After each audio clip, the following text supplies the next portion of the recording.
everyone, and welcome to the Loose Framing Podcast. My name is Hillary Weber, and today I am one of your guest hosts along with my colleague, Jesse Brock. Hello. And today we have joining us a very special guest. We have Abe Rockferry with us, who is a producer and actor, has a variety of film experience, not just here in the U.S., but internationally as well. A very dynamic background, working with some international companies and co-production. Yeah, he's an Indian filmmaker. So his background has kind of led him to sell and produce American movies for international markets. So we're about to talk to him about some of the challenges that come with, selling an American movie in China or Korea or other, international markets that he has worked in. It's a great conversation, and I am glad that he's here. He's a Florida filmmaker. He lives in Lakeland and just shot his recent movie, The Lost Identity, in Haines City. So we also are going to talk about working with Florida communities and how they roll out the red carpet for filmmakers and production, which I always love to talk about. Yeah, it was fantastic to hear about how hospitable the area has been, and really exciting to see the community show up and support a filmmaker like that. Yep. All right, well, let's go ahead, and without further ado, let's hear from Abe Rockferry.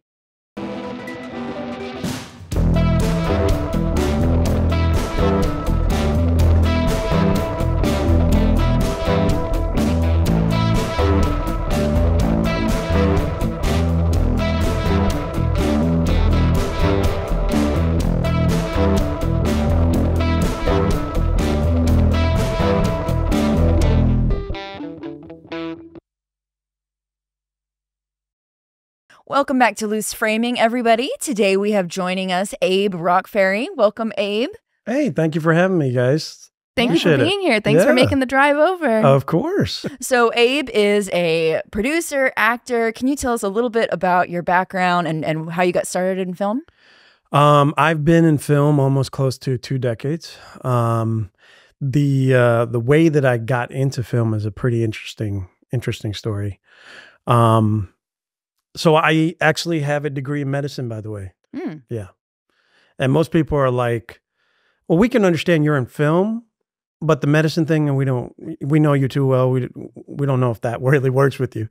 But it was my 3rd year of being in medicine. And I think it was around the time the Transformers came out. You remember the first Michael Bay movie, Transformers, that came out? Yeah. I was in my 3rd year in Wuhan University in China, doing my medicine there. Wow. Yeah. And so it's a 5-year program. They don't do like 8 years or anything. It's just 5 years, no pre-med or anything like that. So 3rd year, and literally in 1 month, you have to learn 32 chapters in 1 month. That is intense. Yeah. As soon as you said it was, expedited. And some of that is just, they'll be speaking in Chinese and then go back in English. And I'm like, okay, well, I understood only 50% of that. And they're like, okay, good. We'll see you next time. It's going to be a pop quiz. So I'm like kind of deliberating my life at this point, and I'm just like, well, I don't know what to do. My passion had always been acting, always been in film, but I just thought that, hey, like that's just a pipe dream, And my mom is Indian, so she's just like doctor or engineer. That's it. Yeah. There's no in between of anything, So this is what happened was very incredible. And it was just by chance. I'll tell you, it's just by chance. All this just happened just by chance, by the grace of God. So when I was a high school student, I used to bug out about a TV show called Beast Wars, Transformers. And it was created by a company called Mainframe Entertainment. And I played football and all this stuff like that. So there's no way I'm telling my friends or anything that I'm watching this Beast Wars, but I'd go home and be like, yeah, I got stuff to do and, talk to my girlfriend. And blah, blah. But I'm actually going and watching Beast Wars just like there. I'm sitting there like a little nerding out. And one of the episodes of Beast Wars was my favorite episode. It's where Dinobot, he's a raptor, and he turns from a bad guy to a good guy. So it just always stuck with me. It was just the coolest thing. So fast forward, I'm in China, third semester of college, medical college, and I'm thinking to myself, well, I just failed everything. And I learned basically nothing. So, you know, I don't know what to really do with my life and stuff. So I went to a small little DVD shop, and that's when Transformers had come out. And they were showing kind of like the preview of Transformers, the trailer and stuff. And there was a guy there. And this guy must have been, I would say, close to like 6'4", Chinese. Oh, wow. Yeah. Yeah. So, and I'm just kind of peed off because of the fact that, you know, I just failed all my tests and everything like that. And all I wanted to do was just kind of go back to that simple time where I was watching Beast Wars. Yeah. So I'm sitting there watching Beast Wars, and it's on a small little TV like this big. So yeah, I'm squinting like this, trying to look at it. And this guy would just stand there, not even ignoring me completely. And he would just look there like that. And his hair was like this big. Yeah. Blocking your view? Yeah. He's like 6'4", and his hair is like another 6'4". It's ridiculous, you know? So I'm standing there, and I'm like, so mostly I speak Chinese, but this time I didn't want to speak Chinese or anything. I'm like, you know what? I don't need any language. I'm about to give you some sign language. So I told the guy, I was like, hey, can you move? You know, I'm trying to watch this thing. And he's like, you're a grown man. You're watching, you know, Transformers and everything like you're a little child and stuff like that. And for some reason, I just started to tell him, for this random stranger, right? I started to tell him about when I was in high school. This is my favorite TV series ever. I've never missed one episode or anything like that. And he's like, wow, you're a much bigger geek than I thought. And everybody's just looking around, and, you know, they're Chinese, so they're just kind of fascinated about our conversation and stuff. Yeah. And I'm like, you wouldn't know, man. I don't know. You know, you just don't get it. You know, you're just here. You're just going to buy a DVD and be leaving and stuff. And he's like, what's your favorite episode? And I told him my favorite episode is when Dinobot, the raptor, turned to from a Decepticon to a, what is it? Autobot. And he said, that's interesting. And he took out his thing. He said, that's when I joined Mainframe Entertainment.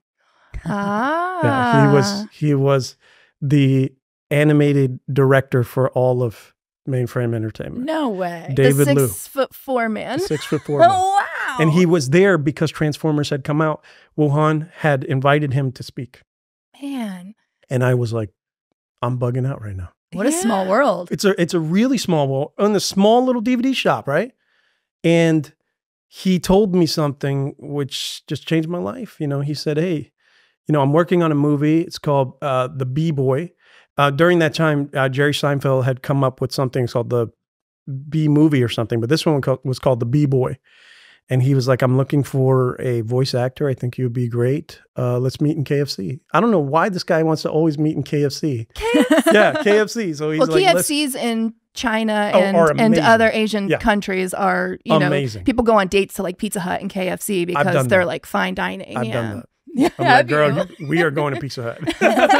It's a little different in the States. You say it in America, I'd be like, no, we are not. Yeah, we are no longer a But thing. what an amazing story, and what a happen chance that you had the fortitude to kind of break your walls down and kind of tell this guy the truth that like you're a major geek, and how cool it was that he is too, you know, and that connection was made. Yeah, it was more because I was pissed off, but yeah. You know? But yeah, from there, he basically said, hey, finish the rest of your, so he brought me into his studio, which was really incredible. And also I went to his house as well, and his house looks like Tom and Jerry. He bought a house and he made it look like the Tom and Jerry house. No way. Yeah. Really? Yeah. He had builders come in and everything and made it look like the Tom and Jerry house. I love that show, but I can't even imagine what that looks like. I can't either. I had to go watch it again just to understand his house, you know? And like, is there a dog house in the back? Yeah. And do the dog and the cat have There's beef? There's like a little thing. I was looking for where is Tom and Jerry, dude? Yeah. I don't know what you're doing this thing for. So is it very like cartoony? Very cartoony. Like, like every wall had its own different color and everything. I'm like, wow, this is so cool. And I'm here in China, and I just kind of sat there on his couch, and I'm like, this is just so incredible. This is where I want to be. You know, like I just told them, I was like, yeah, I know you're never going to talk to me again and all that stuff like that. You're a big shot and everything, but this is where I want to be. I'm just let you know.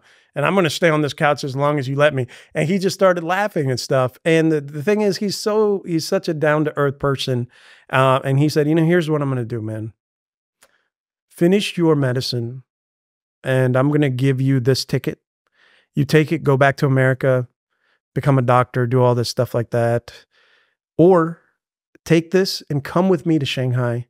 I'm working on a film called The Legend of Silk Boy. Jackie Chan may or may not enter into the film, but there's a shot and you're going to start on the lowest totem pole. If there's a totem pole, you're holding that totem pole, And I'm like, sweet, I'm doing it. Yeah, that's an honor. You literally got a golden ticket. That's it. Yeah. The window was that big. So after I was done, I pounced on it, went to Shanghai, ate ramen noodles and all that stuff like that, and went through the whole struggle and all that stuff. And I ended up becoming one of the creative directors for that film. I helped him with the writing and stuff like that, and I was part of his team. We're now business partners. Was there a moment where you feel like it started to transition from that dream for you into reality? Like, when did it kick in? It was a constant, like, pinching myself kind of situation, and it was like I was projected into this world that I didn't know, and there was a lot of learning that had to be done because in the film industry, right, you don't really have the time to tell somebody, hey, I don't know this, you're always having to just learn on the go. Yeah. And this guy's a massive director, right? So then he's like, hey, you know what? Guess what? And he goes, what? Jackie Chan just joined. So I go into the studio and everything. Jackie's there and he's going through all the stuff and everything. And I'm like, this is so incredible. I go from doing medicine for the 5 years, just thinking that this is a pipe dream, to this being my life. And I told myself, I want to learn everything. Like, I need to learn it all. That's like the best attitude to have. Yeah. Just to absorb it all. Just absorb it all. Because if you don't, what's going to happen is you're going to leave a lot of holes open. And it's the things that you don't know in film that will end up being your Achilles heel. And that is, later on I joined with Film Engine and all that stuff like that. But learning the business of film blew my mind. It is the way the business of film is done in Hollywood. It is incredible what they do. Movies don't lose money the way people think it is and all that stuff. And there's just so much there, So I was going from being a kid who was going to class where I could understand only 50% of that to going to these massive meetings with, I think we took a meeting with Alibaba. Oh my gosh. So the CEO of Alibaba is sitting there.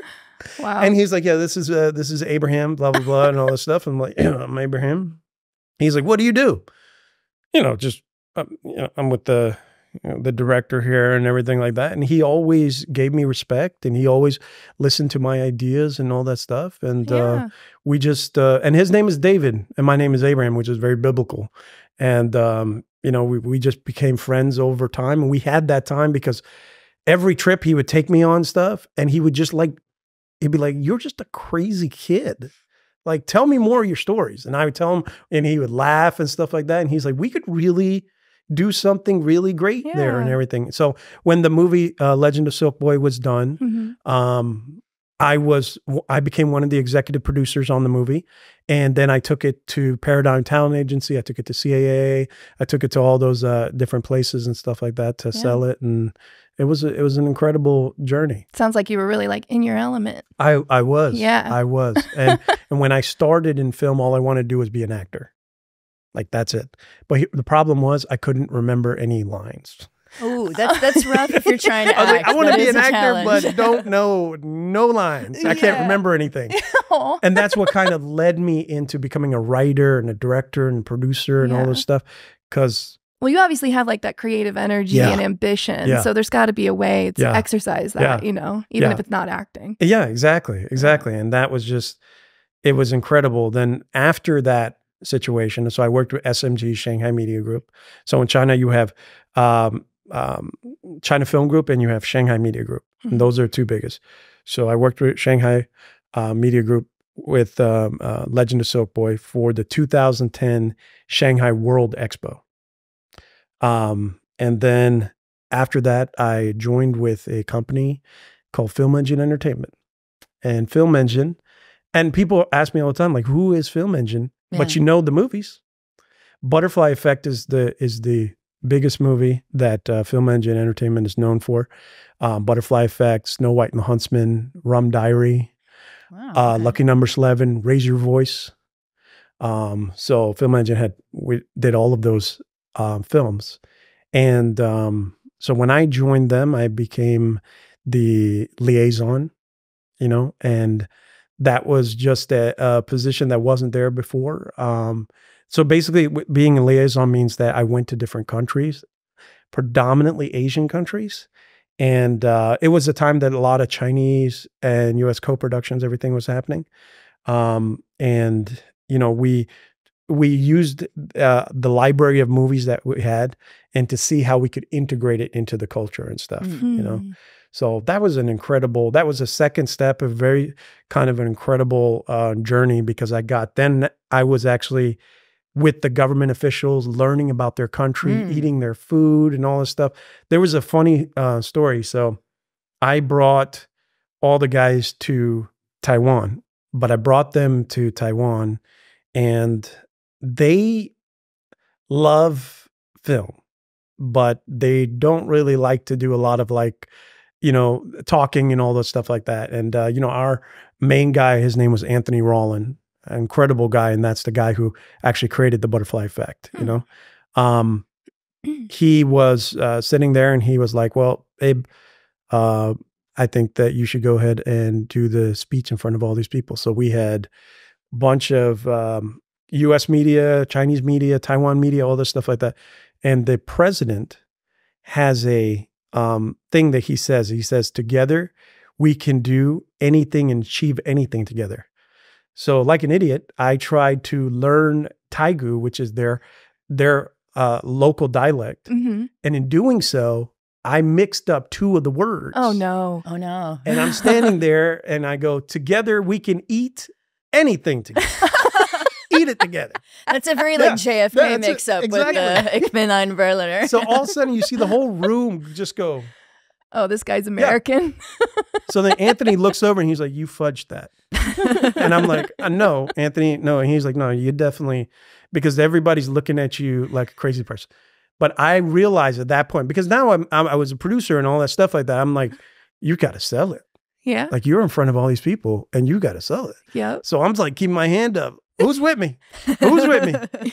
And all of a sudden you hear this one media person go, and then everybody stands up and claps. They did the slow clap they did for the you? slow Oh my gosh. Because they didn't, and some people are still shaking their head. So afterwards, it's me, Anthony, and David, who is my business partner. So she goes, did you know that actually the president says, together we can do anything together? But you said together we can eat anything together. Is that intentional or is that something? What's your process? Yeah, what are you thinking? And I was like, ma'am, definitely it's intentional. And she's like, so you knew that? I was like, let me tell you something. I only mixed two words. Everything else was right? And she's like, yeah, actually everything else was right. And I said, think about this, okay? We are here to eat with you and learn your culture. As we eat your food, we learn your culture. You eat our food, you learn our culture. Wow. And by doing so, every great people, they break bread together. And that's how we engross each other's culture. And she was like, that is so fantastic. But that is not exactly, so I walk off and Anthony's like, you fudged it. You fudged it, but you fudged it in a good way. Yeah. And you cleaned it up real good. Yeah. And something that's really incredible happened. We met a small mayor in Taiwan, and he was saying how much he loves the films. Like his favorite film was The Butterfly Effect and all this stuff like that. And he was like, hey, this is so incredible that you guys would come out here. We were going to create a joint venture with Taiwan to create 25 films. The first one being Pochinga, about Taiwan was, I think, Dutch before. So we were going to tell that whole story and stuff. And the other thing is about The Last Samurai, the true story of The Last Samurai, because he actually spent a lot of time in Taiwan. Yeah, that's fascinating. Yeah. So then the guy that we had there, he was a mayor of a small province. Now you know what he is? Governor? Something bigger, something important. The president. I was about to say, there we go. I He's didn't now want the to, president of Taiwan. So the next time I talk to him, I'm going to be like, Mr. Leader-in-Chief, how are you doing? Oh my gosh. Wow. So it's been an incredible journey. Are there any particular challenges for bringing American films to international audiences? What's that response when you walk into that room and you have this very American product that you're trying to get out there? The challenge is everything. Everything is a challenge. The reason why is because, you have to navigate when in America, it's quite liberal. So, everybody has their own thoughts and all that stuff.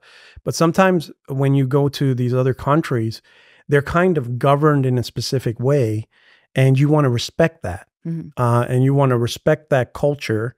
And sometimes we're going through and we're looking at all the film and we're like, hey, this is great. This is great. This is great. And they're like, no, you can't do this, or this. So now that's gone from the film, right? So what do?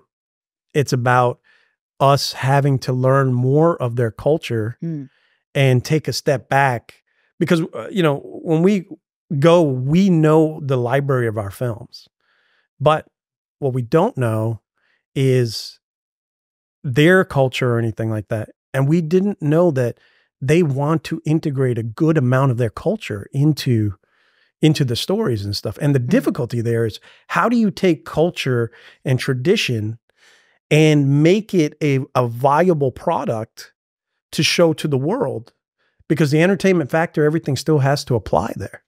So that becomes a big difficulty and stuff like that, Yeah. So we spent a lot of time with locals. That was really kind of important to us. Connecting. And as you said before, breaking bread. Yeah. I get the sense from what you've said so far that faith is important to you. Is that something that you find showing up throughout your work? Is that something that you would talk about a little bit? Yeah. Faith is extremely important to me. My family was the first Christian Indian family in the world. Yeah, really? we're known as the Puglamutton family. So they were, after Christ had come back, one of his apostles, known as Doubting Thomas, was the one that actually came to India. And he's the one that converted 5 Hindu kings. And by that conversion, we became Christians. We became Catholics. And, there's still people in India that only speak like Aramaic. Wow. Like they'll speak the Indian dialect, but they'll sing in Aramaic. And, if you ask them, they'll be like, yeah, no, this guy showed us. And you see a huge statue of St. Thomas in India, and he doesn't look Indian or anything like that. And I've always, growing up, I was like, what is this huge statue of this person? So later on when I grew up, I understood it and stuff like that. So yeah, I do Hollywood, like I've worked in that industry for a long time, but that faith is important to me, and I find a way to integrate that into all the projects and everything that I do. Even though they're Hollywood projects and stuff, I integrate it, but not in a preachy way or any of those kind of stuff like that, but to have the characters and everything to really feel and be transformed by that. Is there a technique or a method that you use for making it not too preachy? Like what do you feel is like the right amount for you? Or? I think part of it comes in the visual aspect of it. It's like the film that I'm doing right now, The Lost Identity. We show like a very famous church and all that stuff. The dialogue is not where it's something that is integrated into being like some, pastor or priest standing there and talking and talking and talking. It's the characters actually going through a really tough time in their life, and how, certain biblical things and their faith and stuff is kind of how it pulls them out of that situation. And that's very true to how writing formula is done. So what I do is I try to stick with the writing formula and integrate parts of it that is very, very powerful, not the preachy part of it, and be like, you're going to hell or this thing and that thing. And I'm not doing. People don't respond to that. They don't. You want to connect with people through your storytelling. You don't need the preachy part of it to do that. Exactly. And like, so the film that I'm doing right now, it's a psychological crime thriller, and, after being with Film Engine and all those different aspects like that, that is what has kind of curved my mind, So the lens that I wear in film is very different, but at the same time, my faith is still there. So I integrate all of those things together and create these characters that kind of break the fourth wall, but at the same time, the audience look at it and like I've talked to a lot of like, well-known actors and all this stuff, and they're like, yeah, there is a strong faith part here, but I would say it's not like burdensome. It's not like pushing down on me. So it's not the reason for the film, but you're using the film to make some of these points or to do some of these things. Exactly. And it's the journey. In writing, hero's journey is very important, right? So that's the same thing. In a hero's journey, the story arc is important, right? But when you talk about in a more faith-based, you have the story arc, but you also have the redemption. And that part is really kind of important. Where you can really drive it home. Yeah. Well, this is a perfect segue into the lost identity. So we originally met because you have traveled the world and you have worked at these amazing people and in so many amazing places. And you went to Hollywood and you made it to Lakeland, Florida. Woo! So that makes you officially one of us, a Florida filmmaker. Yes. I'm very excited and have loved every conversation that we've had so far and connecting you with our office. But the lost identity, for those that don't know, can you just kind of give us a little bit like the log line or what's it's about? You play a deputy in it, if I'm not mistaken. I play a detective. A detective. Yes. Thank you. Thank you. And which is funny because my Indian friend's like, you played an inspector? It's like, it's a detective. He's like, so an inspector. It's a psychological crime thriller. The focus here is that how do we integrate something that is original and hasn't been done. Also, there's the biblical element in there as well. And it also takes the background that I've been in Hollywood and worked with all those stuff and put all of those together in a nicely neat package, So you have on one side, it's based on two men. So you have one side, you have the guy, they just call him the mastermind.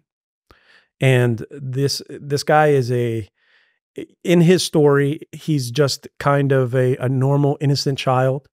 And his family kind of goes through a siege. A dictator takes over his country. This is international country, so a dictator takes over the country.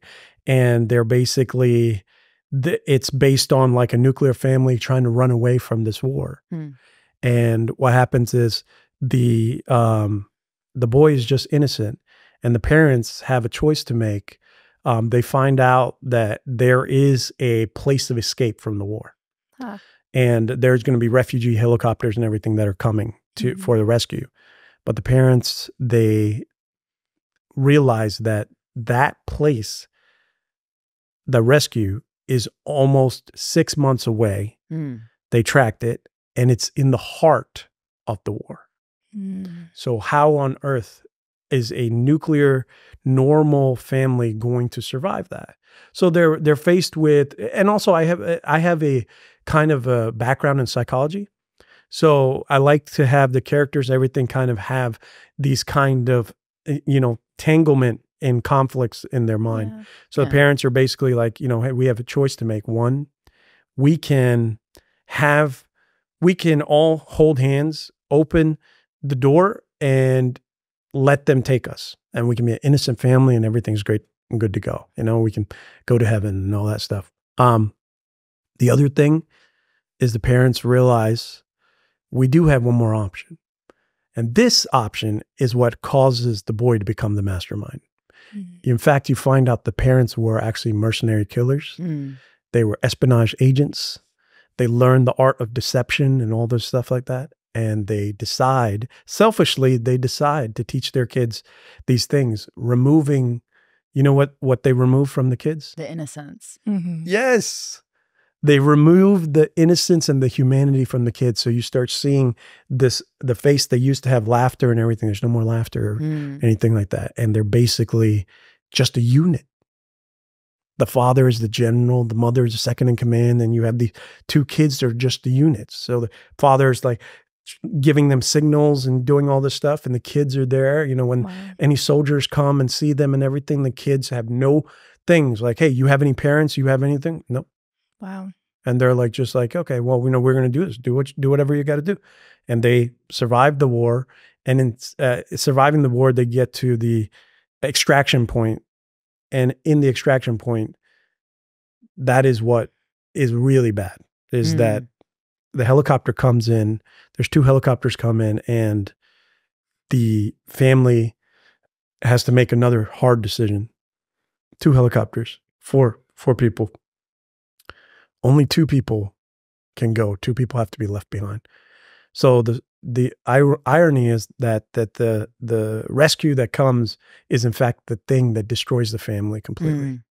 And by doing so, you can understand if something like that happens, you can see how you can hate a lot. And so the boy grows up with all these innate skills and everything and becomes the mastermind. And then you have a detective who is, you know, so I play the detective. So he's it's an Indian family. So in Indian family, you have love marriage and you have arranged marriage. Yes. So in a love marriage, sometimes the family don't really like the fact that it's a love marriage and stuff, and that maybe at some point you can be disowned and stuff, and that's what happens in this. So they're going into U.S. and you know they don't speak English and everything, so it becomes really kind of tough and hard for them. And this boy ends up joining a gang, and in joining a gang, he ends up understanding that he has to be 3 steps ahead of the gang because at any time it could get really bad. And he becomes kind of like the Indian Sherlock Holmes. So, you know, like there's a pipe that goes on and he knows exactly how many drops. Well, when you said inspector earlier, I was like, well, it's Sherlock, right? So the interesting thing is both of these men become the yin and yang. What they don't realize is they are evenly matched because they have gone through so much suffering that have built their skills. Their skills have been burned and made in the fire to that gold, but they are evenly matched. They are the yin and yang of each other, and they don't realize that. So the mastermind has never met a detective that's always 1 step ahead of it, and the detective has never met a criminal that he can't understand or bring down and stuff. So it's a chess game. All throughout the thing, you actually see a thing where your move, this thing. So the chess move is like that. Oh, yeah, that sounds so good. So both of the people, I won't ruin it, but both of the people end up destroying their own empire. The mastermind takes the detective's badge, and the detective destroys the mastermind's whole empire. Both of them no longer, they're like kings, you know, because the mastermind was the best and the detective was the best. But now the detective no longer has a badge and the mastermind no longer has a way to steal identities and everything. So they're just 2 naked men. And what does it look like when you've stripped all that away? That's exactly it. So what happens is the mastermind ends up, so the lost identity, the mastermind actually ends up losing his identity. So the mastermind's life and the detective's life are coincide together because the detective is the only person who can find out who the mastermind really is. Mastermind is the only person who can clear the detective's name. Well, I want to watch it. Yeah, I'm ready to buy a ticket. But yeah, I see now how some of these faith things are working and how that comes together. But there's also a very big Hollywood aspect to it because, you know, I went and, you know, I wrote 3 pages and we secured a distribution we secured a domestic distribution. From that domestic distribution, I put on my producer hat and I went into Asia and I said, hey, this is a situation. We have a domestic distribution. And they're like, yeah, that's pretty big. So I got a international distribution from the second biggest company. They just bought 49% of AMC theaters in China. Wow. Yeah. And then from there, I have looking at a distribution through Taiwan, Korea, all those places, because when we were with Film Engine and everything, those things were a lot more easier to do because, you know, you are with a big company and stuff like that. But what I learned from the business of film is really, really important, because that's what really takes a film from one level to another level. And I think me and Tyler had spoken about that before, about it is important to understand the business of film. You know, so you may have a great story, but you have to understand how to talk to investors. You have to understand how to talk to distribution. You have to understand how to P&A, prints and advertising, pre-sales, all those things like that. Even from pre-production, though, I feel like you did a great job in engaging the community. Didn't you shoot all of this on location in Lakeland? And you've told me stories in Haines City. I'm sorry. You shot it on location in Haines City, but the community really like rallied and got behind you. You know, definitely. Obviously the story is very impactful and you are very passionate about it, as we just witnessed. But tell us a little bit about working with Haines City and on location. So it was interesting because I brought, after a while, so I worked with the writer of Toy Story. After I left Film Engine, I worked with the writer of Toy Story, started developing my thing as a writer. I wrote a story because actually Wuhan had contacted me after I worked in Hollywood, and they were like, well, now you've actually made it. So, you know, we want to hire you to write something about a bird that has 9 heads, and we want to have it's called Zhoutuo. So I speak Chinese as well. So they were like, it's kind of a negative connotation. We wanted you to make it a positive connotation.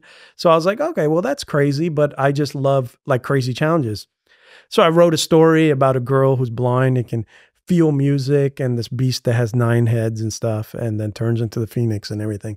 And then my lawyer during that time, he was like, this is incredible. Let me take it out to a few people. So Kubo and the 2 Strings came back, that writer came back, and the writer of Toy Story came back. And I chose the writer of Toy Story, and we wrote the script together. It was called The 9-Headed Bird. And then from there, it started developing more and more and more. But when I was working on The Lost Identity, I was in a small Dunkin' Donuts in Lakeland writing the story, and I would be there every day. And this was happening during the COVID time, right?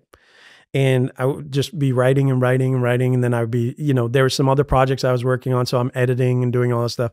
All of a sudden, one day I look over and I feel like the breathing on the back of my neck.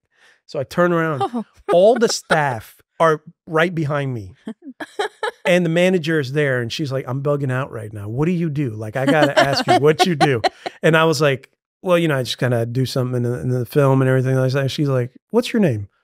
And I'm like, oh, you know, I don't really like to tell people a lot what I do or anything. I don't like to brag or anything like that. But I was like, oh, she looked me up, and then she's like, oh my gosh, I'm a photographer and blah, blah, blah, and all this stuff.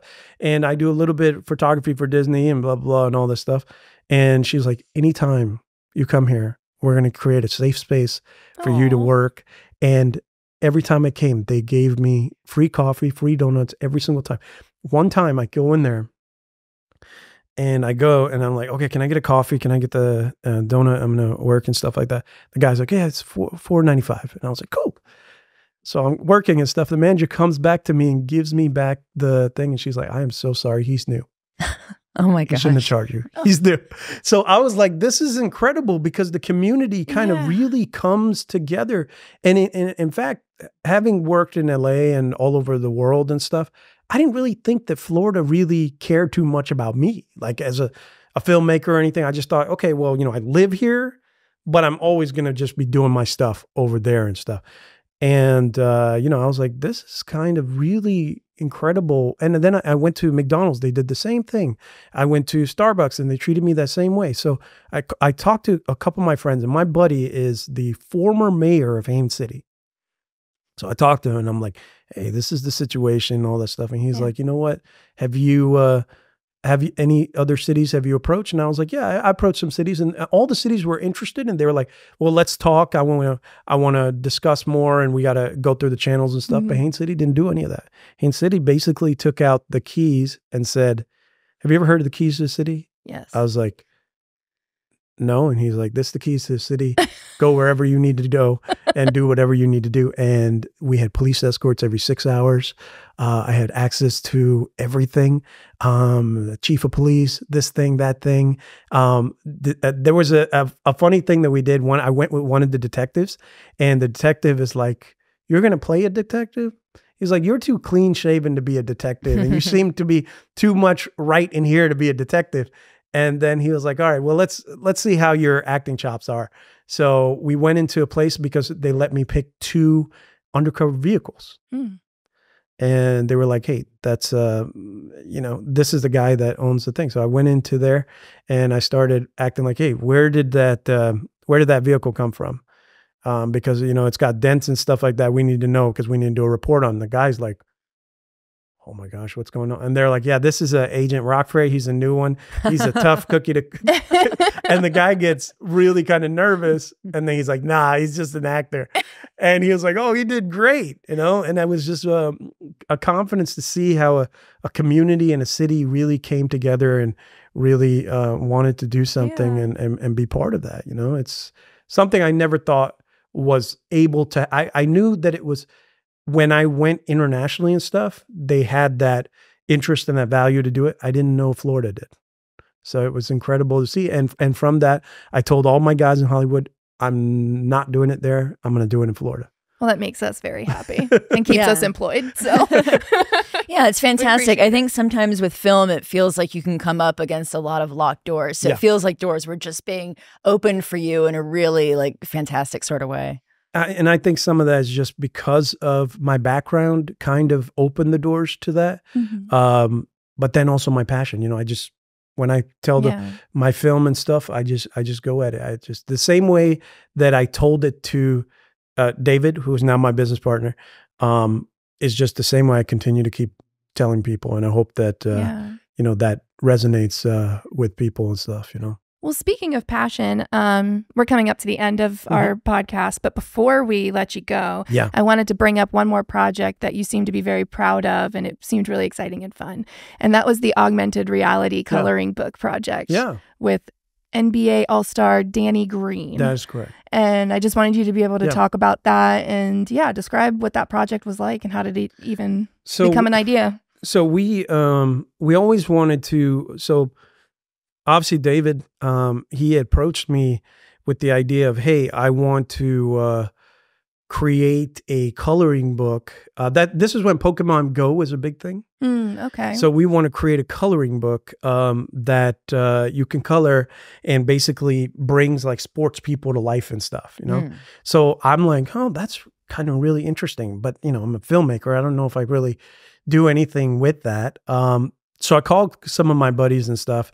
And as I called them, they were like, "Hey, this is fantastic." So one of the guys that I called was his name is Tramp Daly. He's also one of my business partners. Now, this guy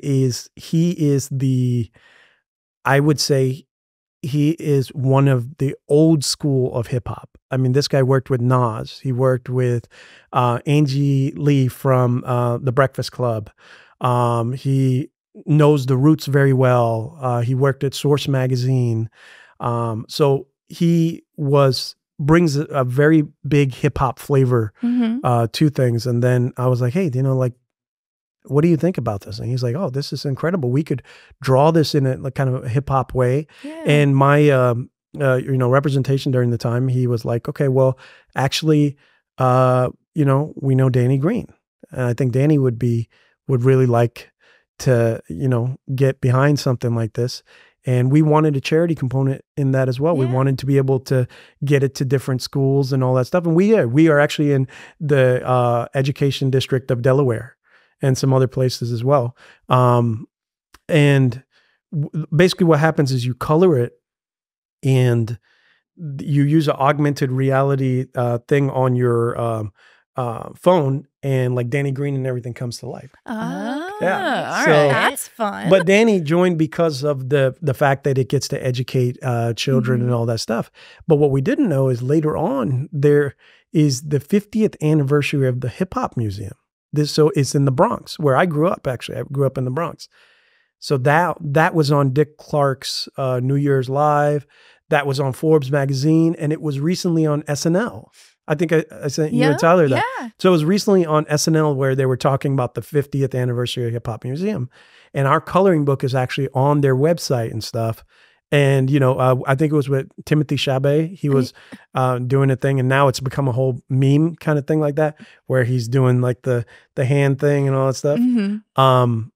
And that's just been just an incredible journey, and it just continues to keep moving and moving and moving. And we like to hold a charity component in that, where we want to bring other basketball players and kids from other like developing places in New York and New Jersey and everything, bring them on the court and have them like mentor each other and stuff like that. So, That's we're incredible. very proud of that work and stuff. Yeah. Well, thank you very much, Abe, Yeah. for taking the time Thank and you for for sharing having your me. stories and Yeah. your energy. You have been a very, very great guest on this. Thank you. Well, before we let you go, can you tell us where we can find you on social media? Yeah. So, actually, in talking about, having this film to be here in Florida, I've actually decided to start a company here in Florida called Divinity Pictures. You can find it on my social media and everything. If you just go Abraham Rockferry, that'll be on my social media. Because I'm sure you're going to have a lot of interested audience members listening to this episode wanting to watch that movie. Yeah. Well, we're very much excited. We brought on we're in advanced discussions with a multi-Grammy award-winning music producer who did the music for DaBaby, for Rockstar. Yeah. And then we also are talking to a lot of actors. And one of the actors that we're in advanced discussions with is Joseph Milson. He did the TV series called The Last Kingdom. And he is actually doing a movie right now with Rami Malek and Lawrence Fishburne called The Amateur. All right. That is impressive. Yeah. So we're lots of big names attached. We're moving it along, and Cool. I'm just really appreciative of what Florida and how you guys are supporting me and stuff. Well, thank you. We are so happy to have you here. Happy to be here. And if you're listening or watching, don't go anywhere. We'll be right back.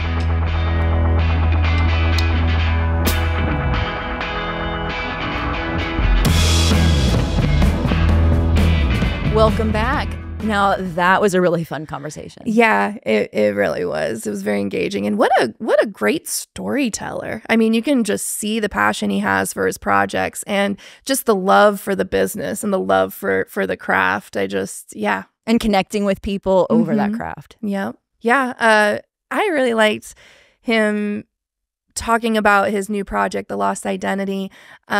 He really laid out how fun it was to write that character, and we almost sort of got a little character study out of this episode, and that just kind of got my brain going and thinking about some scripts that I've really liked in the past that are really psychologically focus. The characters have, something going on, to drive the story forward. And I think that my first exposure to a psych thriller and how it became one of my favorite genres was Silence of the Lambs. Yeah. And I know that might, be like an obvious or cliche answer, but I think that movie really holds up, and there's a reason why. And Anthony Hopkins, performance in that is legendary. But just getting to know the character, and then that's kind of also my first introduction to an anti-hero in a way. Not that he's like the, Silence of the Lambs is probably not a good example of an anti-hero, but I'm thinking about my favorite shows like The Sopranos, which I'm currently watching right now, Tony Soprano, Mad Men. Mad Men was the only show I ever watched in real time. Every Sunday at 9 p.m. Every Sunday on AMC, I watched that from the first episode to the last episode. It got me from high school to college, and I just loved to hate Don Draper and everything he stood for. and the era of that show obviously was my original allure to it. But and Breaking Bad is another example. But I just wanted to ask, are there any, it doesn't even have to be like anti-hero or psych thriller, but any kind of like script that really spoke to you because it sort of, like he was saying, like Abe was saying, the hero's journey kind of navigated you through the story so seamlessly? Well, it's funny that you keep mentioning like anti-heroes, because something that I'm noticing about those stories, Silence of the Lambs, Breaking Bad, is often that, like in Abe's story, that there's a strong detective character. And so that's something that I really am drawn to. I like that sort of process of uncovering not just character, but uncovering like a crime or story or history, something like that. So some of my favorite film and TV detectives, I think Nelson Van Alden in Boardwalk Empire is like one of the ultimate like TV investigators. Like you start off hating that character. He has this insane journey. And then by the 5th season of Boardwalk Empire, like it's totally different, and it's such a good performance. So I like that. I think Sherlock, the BBC Sherlock, is another one that has like a really strong detective character. So it's less for me about maybe the anti-hero, but who's the person that's uncovering everything and digging, because I like asking questions. I like probing into things. So that's where the appeal is for me. We had mentioned Sherlock Holmes being one of those too. Do you have a favorite Sherlock? Probably the BBC Sherlock. I just think it's so well written, and even though they're TV episodes, they feel very cinematic. Less crazy about the later seasons, but I think season 1 of that show really is like an excellent example of like strong TV media and absolutely a strong detective. Now, like you said, I'm really looking forward to seeing the movie. I was not kidding when I was saying I would buy a ticket. It sounds complex. It sounds compelling. So especially knowing how much the community turned out to support the film, I'm so excited for it. Honestly, my favorite part about it is that it was filmed in Florida and it's his first project here. Hopefully we keep him here. Hopefully this is the first of many. He's talked about St. Pete. Hopefully he starts, making moves in Tampa. And I am really looking forward to his new production company and his new project. And yeah, hopefully we'll be able to support them as well with our free permits here in Tampa. Yeah. Shameless plug. But no, seriously, they're free. So I think that's it for now. I hope you guys enjoyed that interview as much as we did. And Jesse, where can people follow us on social media? We are Loose Framing Podcast. Stream us anywhere you listen to podcasts or watch us on YouTube. And don't forget to follow us at Film Tampa Bay. And that does it for today. Thank you, and we'll see you guys next time. Bye.